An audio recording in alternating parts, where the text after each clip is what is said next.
Vanished without a trace, these girls disappeared under eerie and unsettling circumstances, leaving behind no clues and only haunting questions.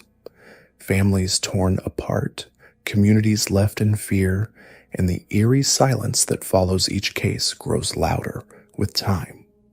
In this video, we delve into the chilling stories of girls who seemingly slipped into the shadows, never to be seen again. What happened to them? And why, to this day, has no one been able to find them? The disappearance of Morgan Nick is one of the most heartbreaking and enduring unsolved mysteries in the United States. Morgan Nick, a bright and joyful 6-year-old girl, vanished on June 9th, 1995, from Alma, Arkansas, during a Little League baseball game, in a case that continues to puzzle investigators and haunt the hearts of the community. Despite decades of investigation, countless leads, and tireless efforts by her family and law enforcement, Morgan remains missing, and the case stands as a chilling reminder of how quickly a child can disappear. On that summer evening in 1995, Morgan attended the baseball game with her mother, Colleen Nick.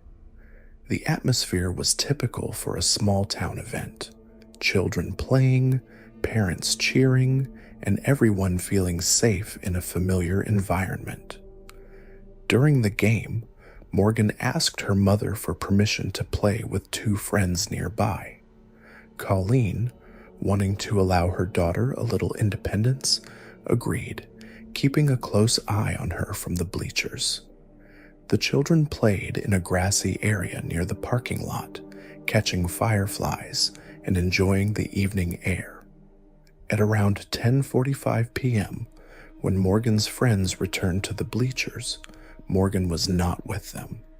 They had last seen her emptying sand from her shoes near her mother's car. Panic set in quickly. Colleen and others at the game searched the area for Morgan, but she had seemingly vanished into thin air. A witness recalled seeing a man in the parking lot shortly before Morgan disappeared. He was described as being about 6 feet tall, with a medium build and around 180 pounds. The man had dark hair, a mustache, and was seen near a red pickup truck with a white camper shell. Authorities quickly surmised that this man and his truck could be crucial in solving the mystery.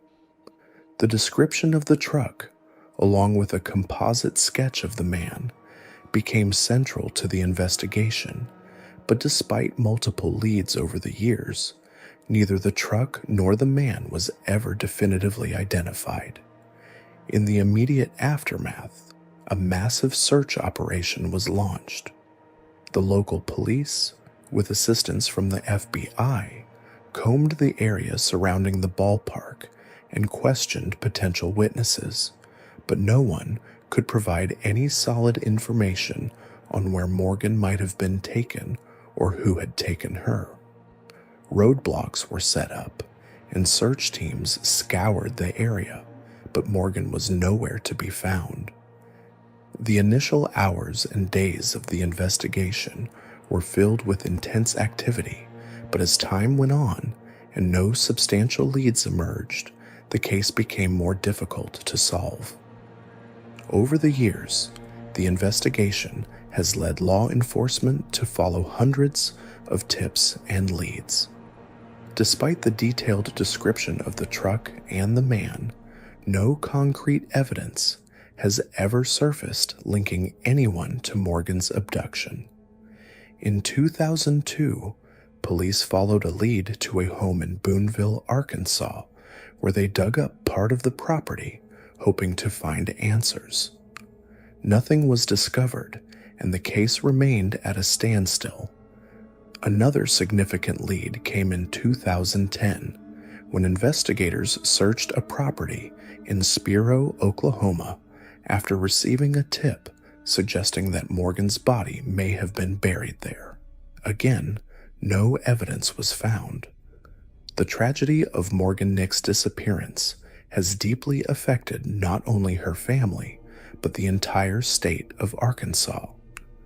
In the years following her abduction, Morgan's mother, Colleen Nick, became an advocate for missing children, determined to keep her daughter's story alive and help other families in similar situations.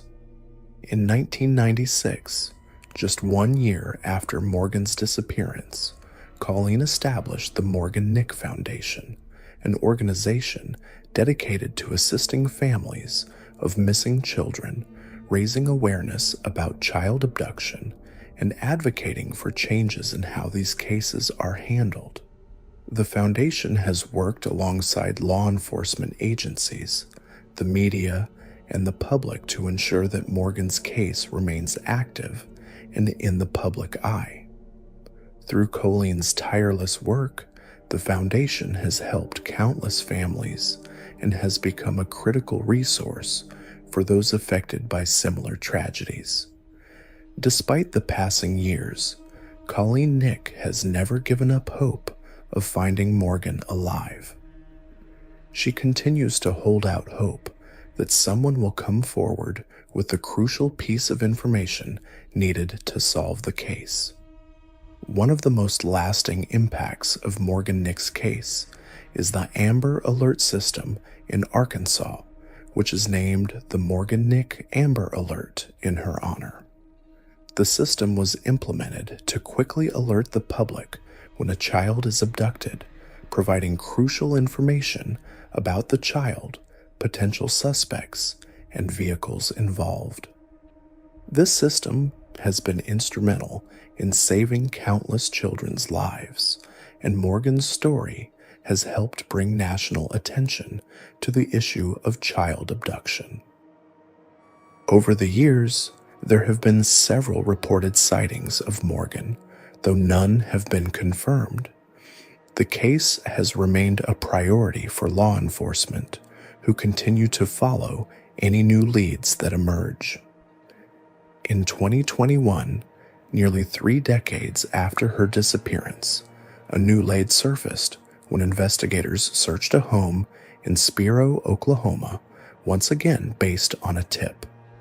The search involved digging on the property, but once again, no significant evidence was found. Despite this setback, the investigation remains ongoing, and the authorities have repeatedly emphasized that the case is not closed. Morgan's case stands as a chilling reminder of how quickly and tragically a child can disappear. The fact that she vanished from a seemingly safe and public place adds to the heartbreak as her family, friends, and the wider community continue to wonder how this could have happened. Amy Lynn Bradley's disappearance is one of the most perplexing and mysterious missing person cases in modern history.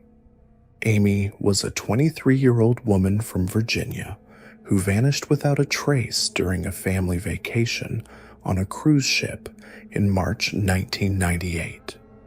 Despite extensive searches and numerous reported sightings, Amy has never been found, and the circumstances of her disappearance have left investigators and her family with many unanswered questions.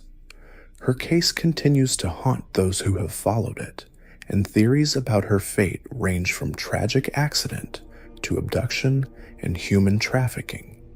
Amy and her family, her parents, Ron and Iva Bradley, and her brother Brad, embarked on a Caribbean cruise aboard the Royal Caribbean International ship, Rhapsody of the Seas, on March 21, 1998. The family had been enjoying their vacation, but just a few days in, Amy vanished in the early hours of March 24th, while the ship was docked off the coast of Curaçao in the Netherlands Antilles. The last confirmed sighting of Amy was around 5:30 a.m. that morning, when her father, Ron, saw her sitting on the balcony of their cabin. He went back to sleep, but when he woke up again around 6 a.m., Amy was gone. Her shoes were left behind, but her whereabouts were unknown. Initially, Amy's family thought she might have gone to the upper decks for an early morning walk or swim, but as the minutes passed, it became clear something was wrong. After searching the ship themselves, the Bradleys reported Amy missing to the ship's crew. Despite their pleas to prevent anyone from disembarking, the crew delayed notifying the authorities for several hours, believing that Amy might have simply wandered off somewhere on the ship. By the time the search was officially launched, valuable time had already been lost. Royal Caribbean organized a ship-wide search, but Amy was nowhere to be found. The ship docked in Curacao, and the island was also searched, but no trace of her was ever discovered. Amy's family quickly ruled out the possibility that she had fallen overboard, as she was a strong swimmer and no evidence supported that theory. Additionally, Amy had expressed fear of the open ocean, making it highly unlikely that she would have gone near the water on her own. These details led her family to believe that she had been abducted from the ship. As the investigation progressed, several witnesses claimed to have seen Amy on the ship in the hours before her disappearance. She had been spotted dancing in the nightclub with members of the ship's band, Blue Orchid, and a waiter named Alistair Douglas, known as Yellow, had reportedly made her uncomfortable earlier in the trip by asking her to go off the ship with him when they docked. Amy's interactions with the crew led some to speculate that someone on board might have been involved in her disappearance. The Bradleys became convinced that Amy had been kidnapped, possibly for the purpose of human trafficking. In the years following Amy's disappearance, there have been multiple reported sightings of her in different locations, further fueling speculation that she may have been abducted and forced into a trafficking ring. One of the most credible sightings occurred in 1999 when a Canadian tourist reported seeing a woman matching Amy's description on a beach in Curacao. The woman reportedly had the same tattoos as Amy, which included a Tasmanian devil on her shoulder, a sun on her lower back, a Chinese symbol on her right ankle, and a lizard on her navel. The tourist said the woman appeared to be trying to signal for help, but the sighting was never confirmed. Another potential sighting occurred in 2005 when a woman named Judy Maurer claimed to have seen Amy in a department store restroom in Barbados. According to Maurer, the woman was with two men and appeared very distressed. Maurer said that when she tried to talk to the woman, one of the men intervened and led her away. This sighting reignited hope for Amy's family that she might still be alive, but like other reported sightings, it was never substantiated.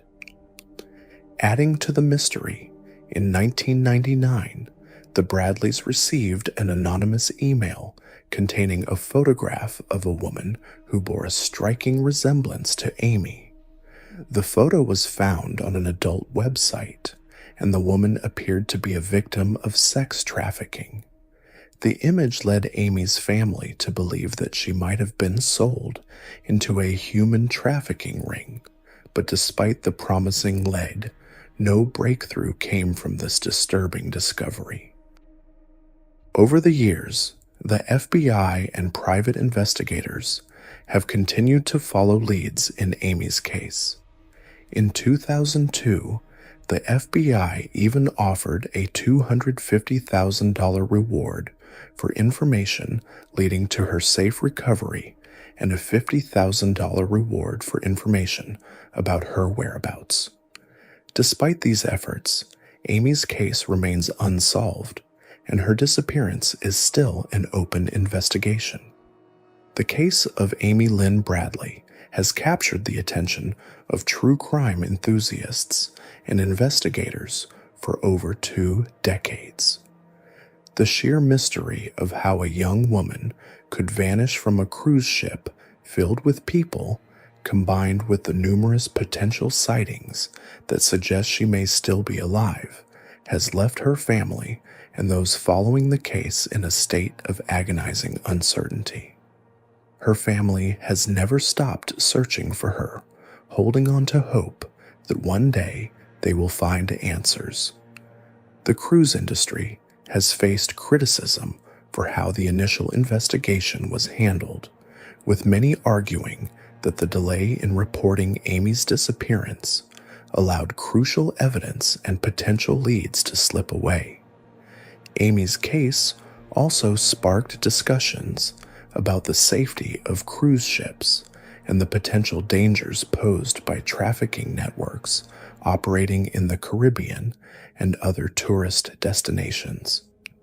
Despite the many theories surrounding Amy's disappearance, whether she was abducted, trafficked, or fell victim to another crime, her case remains one of the most haunting and unresolved mysteries in missing persons history.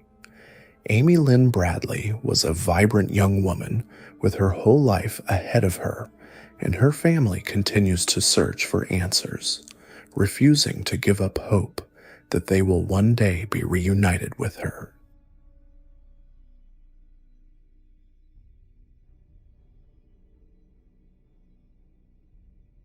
The disappearance of Maura Murray is one of the most perplexing and widely discussed missing person cases in modern American history.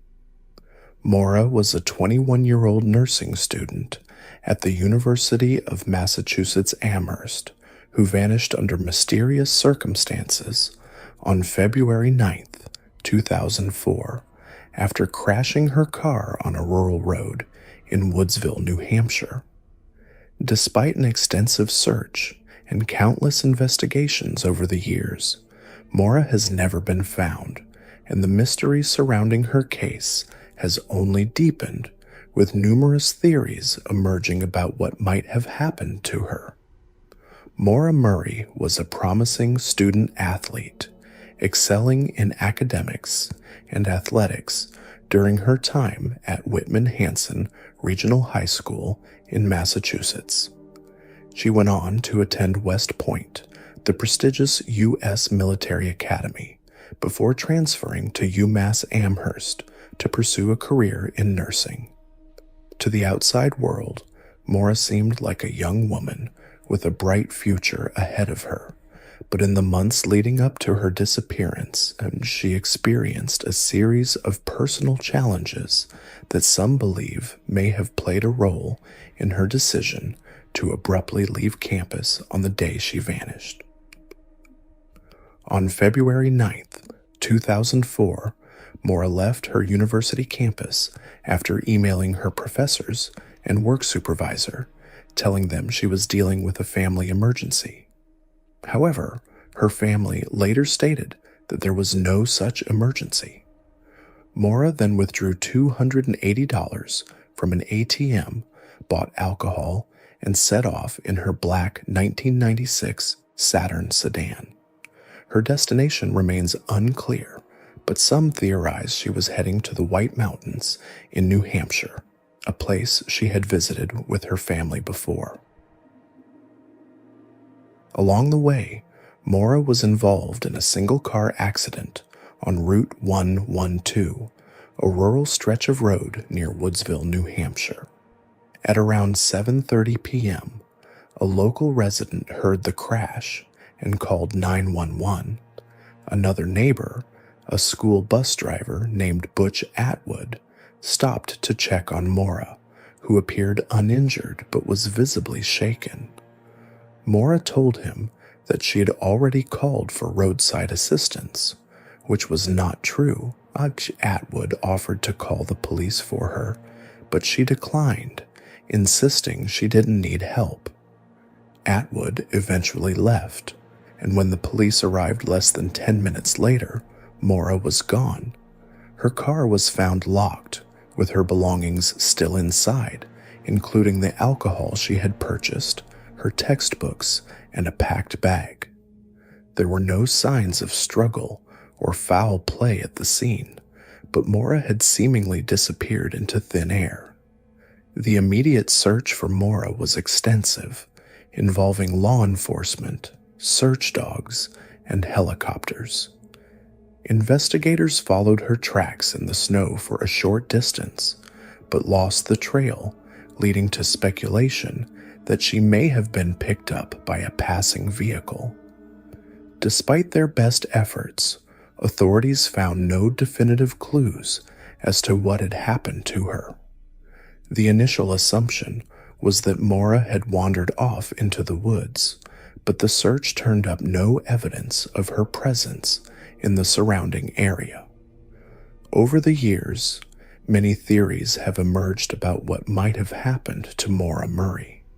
One of the most widely accepted theories is that Maura ran away voluntarily, perhaps to escape personal difficulties.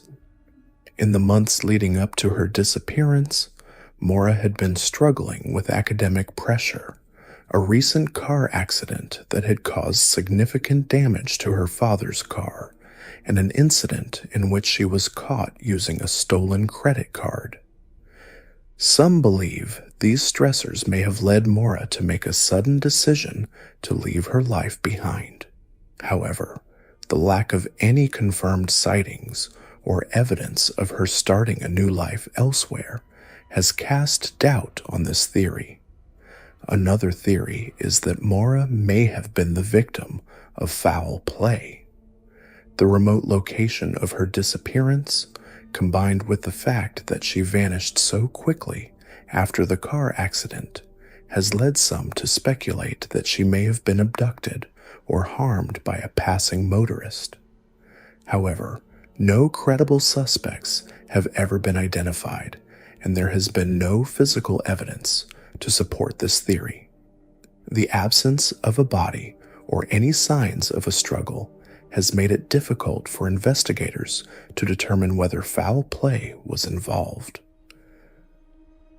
Over the years, there have been numerous reported sightings of Maura, both in the immediate aftermath of her disappearance and in the years that followed. Some witnesses claimed to have seen a young woman matching Maura's description at various locations across the country, but none of these sightings have ever been confirmed. Maura's family, particularly her father, Fred Murray, has remained adamant that foul play was involved and has been critical of law enforcement's handling of the case. Fred has continued to search for answers, even conducting his own investigations and urging authorities to re-examine the case. Maura's case gained significant attention in the media, particularly in the true crime community, where it has become the subject of countless podcasts, documentaries, and online forums. The case took on even greater prominence after the release of the 2017 documentary series, The Disappearance of Maura Murray, which reignited public interest and introduced her story to a wider audience. Despite this attention, the case remains unsolved, and Maura's fate is still unknown. One of the challenges in solving Maura's case is the sheer lack of physical evidence. Despite the extensive search efforts in the immediate aftermath of her disappearance, no trace of Maura has ever been found.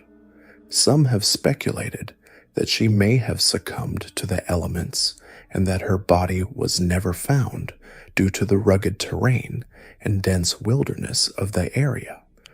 Others believe that her disappearance was planned and that she is still alive, living under a new identity. However, without any concrete evidence to support these theories, the case remains a mystery. The disappearance of Maura Murray continues to captivate those who follow it, and her family has never given up hope of finding out what happened to her. Despite the passage of time, her case remains active, and investigators continue to follow up on new leads. Maura's story is a tragic reminder of how quickly and completely someone can disappear, leaving behind only questions and a void for those who love them. As the years go by, the search for answers continues, with the hope that one day Maura's family will find closure and the truth about what happened on that cold February night in 2004. These disappearances continue to baffle investigators and haunt those left behind. The questions remain unanswered, but the stories must not be forgotten. If you found this video thought-provoking, don't forget to like and subscribe for more deep dives into the world's most unnerving mysteries. Let me know your thoughts in the comments. What do you think happened? Until next time, stay safe and keep questioning the unexplained.